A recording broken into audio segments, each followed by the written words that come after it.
This is something that we ask a lot on the show, and I think it'll be good to ask you this one.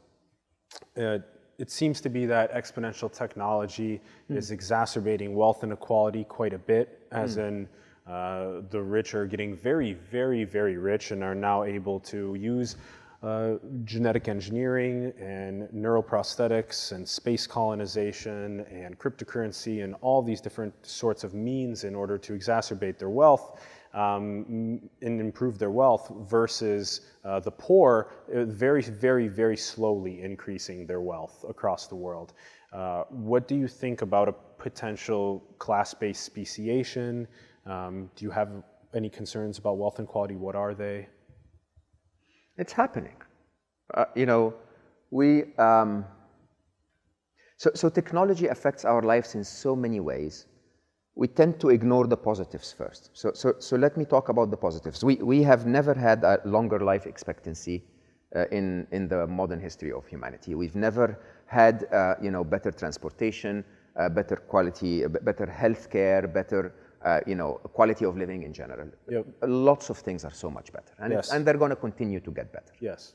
But we've also never had so much bullying, huh? So we megalomaniacs. It's really crazy. Huh? So when I was growing up, there were 2 bullies in school that we had to worry about, right? Maybe I was one of them. I'm never going to say that, but anyway. Today, every teenager has to worry about 1 billion bullies. I mean, there are all over the internet. Yes. Tens of thousands, right? So there is an adverse impact to that. Now, technology, interestingly, is just a tool. So you can walk, I think, at 8 kilometers an hour. If you get in a car, you can get up to 280 kilometers an hour. Technology is just magnifying our abilities. So it's also magnifying our problems, but it's just a tool. I can use this glass to drink water, or I can hit you on the head with it. Is it the problem of the glass? It isn't. The glass is just a tool, right?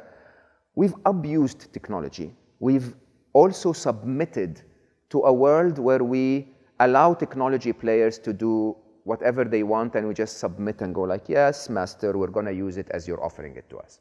And I love Apple, right? But as long as we keep buying fancier and fancier phones, they're going to make fancier and fancier phones, right? Until we take a stand and we say, hey, by the way, guys, next phone should reduce the amount of time I bend my head and look at it. You need to make me more productive. You need to make me happier. Otherwise, I'm not buying it. They're going to make that happen. If we go to Hollywood and say, no more violent movies, they're going to make comedies, right? We don't exercise our rights to choose, okay? Put all of that together and then ask yourself where our world is going. Our world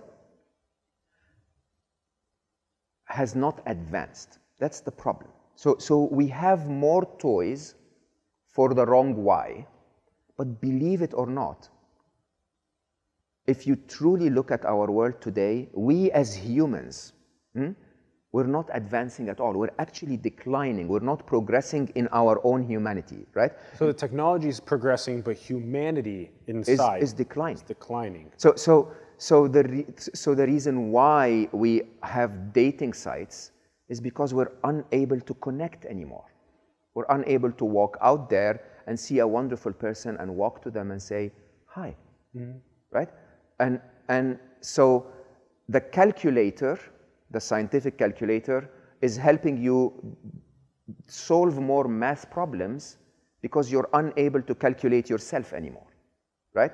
The dating site is hopefully complementing the weakness that we're developing in connecting. The social media is trying to give us more virtual friends because the value of friendship of every one of them is less than the true value of us, right? Meeting each other, just hugging each other, just looking others in the eyes.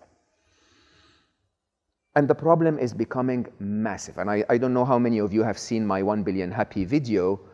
The problem is we are at the cusp of handing over everything we've learned to machines. Yes. Right? And so the reality is general intelligence, AI is real. Huh? AI is more than real. We're here in the heart of it. Huh? General intelligence is 10 to 15 years away. in 10 to 15 years' time, those machines are going to be smarter than we are, right? When they are smarter than we are now going to hand over solving all of the problems of the world to the smartest one of us, which is not going to be a human. The challenge is this. If they solve those problems from the same value system that we have developed in the last 70 years, we're screwed.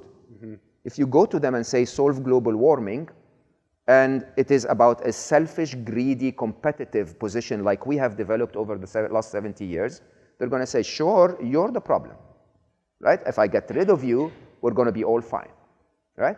And what we need to build instead are machines that have the value system of an Indian subcontinent child.